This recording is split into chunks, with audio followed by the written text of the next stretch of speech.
വെള്ളം കിണറ്റിൽ നിന്നവർ വറ്റിച്ചതായി, കല്ലിൻ്റെ കീഴിൽ നിന്ന് തോണ്ടിയെടുത്തതായി. തിരുഹദറത്തിൽ അത് കൊണ്ടുവന്നുടൻ പ്രസ്തുത സൂറത്തുകൾ മന്ത്രിച്ച നേരം സ്വസ്ഥത. മണ്ണിട്ട് കൊണ്ട കിണറുടൻ മൂടുന്നതായി, മറ്റൊന്നതിൻ്റെ സമീപത്തും കുഴിക്കുന്നതായി. ഇത് ഹലബി 2 നോക്കിയാൽ കാണുന്നതാ, 114 ബയാൻ ചെയ്യുന്നതാ. ക്ഷുദ്രത്തിനാൽ നീ കൊന്നു എന്നാൽ നിന്നെയും കൊല്ലേണ്ടതാണെന്നാണ് നിയമം തന്നെയും. സാഹിറിന് തൗബയുമില്ല, കൊലയാവേണ്ടത്. അബു ഹനീഫ തങ്ങളും പറയുന്നിത്. 98-ാം പേജ് നോക്ക്, സബാജിറിൽ കാണുന്നതാണ് അതിനുള്ള 2-ാം ഭാഗമിൽ.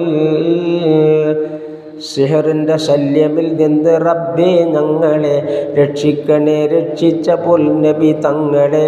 ഗുണവും ചൊരിക്കണമേ നബിക്ക് നീ നിത്യവും, അസ്ഹാബിനും മാദാമ്യതീനും സത്യവും.